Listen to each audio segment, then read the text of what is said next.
Nchi hii iliende mbele inahitaji sekta kama 5 tu. Kwanza nianze na kilimo. Kwa nini kilimo? Kwa sababu kilimo kinaajiri profesa na kinaajiri ambaye hajui kusoma wala kuandika. Kilimo kinaajiri wote.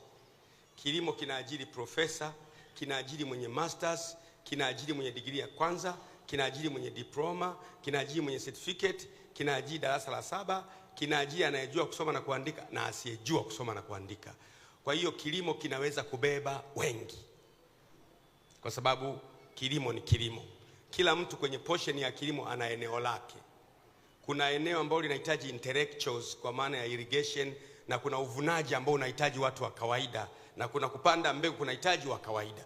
Kwa hiyo sekta ya kilimo ina uwezo wa kuajiri watu wengi.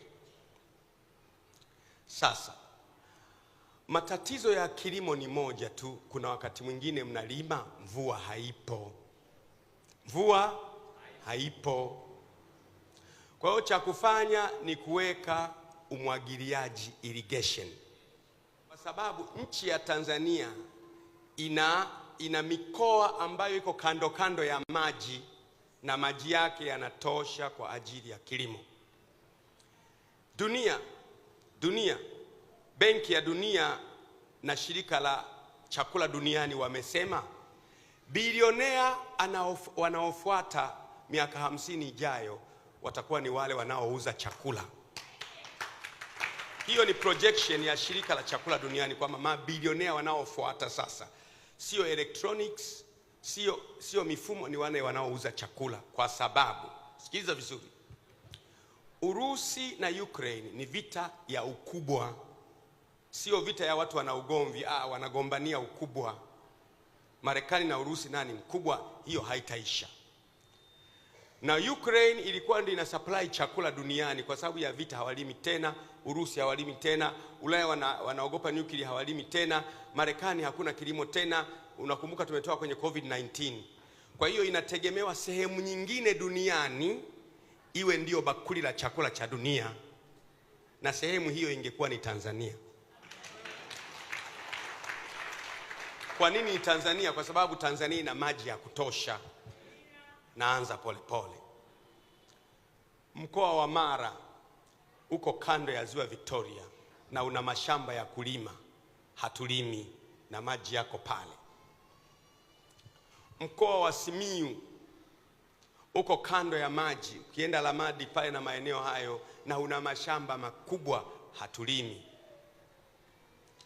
Mkoa wa Mwanza uko kando ya maji ya Ziwa Victoria na una mashamba makubwa, hatulimi. Mkoa wa Shinyanga uko kando ya maji kule ila Lwambogo kule, mashamba makubwa na mbuga kubwa, hatulimi. Mkoa wa Geita uko kwenye maji kila mahali Ziwa Victoria, hatulimi, mashamba yapo. Mkoa wa Kagera uko kwenye maji kila mahali, hatulimi. Kigoma tuko kwenye maji, Kigoma yote kwenye maji, hatulimi. Katavi iko kwenye maji, Rukwa iko kwenye maji, Mbeya kuna Ziwa Nyasa iko kwenye maji, Njombe iko kwenye mikoa ya kutosha, mikoa 13 mpaka 14. Hayo ni maji mazuri yenye uwezo wa kunywa na yenye uwezo wa kumwagilia. Maji hayo ya Ziwa Victoria wa Misri wameyatepu kupitia Uganda, wanamwagilia mashamba yao. Sisi kule Mwanza unakuta ziwa liko mita kama hapo barabarani, hapa kuna mahindi yanakauka. Nini kinatakiwa kufanyika? Kinachotakiwa kufanyika ni maeneo hayo ya karibu yanatengenezewa mifumo ya umwagiliaji. Musoma tunabaini wana uwezo wa kulima nini. Simiyu wanalimaga pamba wao kule. Mwanza wanalima mchere na dengu na pamba. Geita nako vile vile tunailima nchi. Hayo ni maji nimekwambia yanayotokana na ziwa. Sijaweka mito, sijaweka bahari. Dar es Salaam kuna maji, kuna bahari. Tanga kuna maji, kuna bahari. Mtwara kuna maji, kuna bahari. Pwani kuna maji, kuna bahari. Zanzibar kuna maji, kuna bahari. na mito ya kumwaga. Kuna mto mmoja unatoka kule juu kabisa unatilisha mto Pangani, mto Malagarasi, mito ya kumwaga isiyokauka. Sisi tunaagiza chakula, tunanunua mchere wenye virutubisho kutokea wapi? Marekani. Maana yake serikali inajenga magara ya chakula. Sasa kule Mwanza inajengwa gara kubwa la ubwabwa. Mkenya anakuja kuchukua hapo, tunauza. Mganda anachukua, Mrundi anachukua. Fedha ya kigeni inamwagika hapa. Nchi za Kiafrika zote, Kongo tunasoma, sisi tutakuwa bakuli la chakula duniani. Unanielewa? Ni hivyo kwa korosho, ni hivyo kwa mahindi, ni hivyo kwa mpunga, ni hivyo kwa ufuta, ni hivyo kwa sashimi na mengine yote. Maana yake kitakachotokea ni nini? Bei za chakula hapa zitashuka. Ina maana wananchi wenyewe, mtu baada ya kununua kilo ya mchele shilingi 3000 anaweza kununua 500.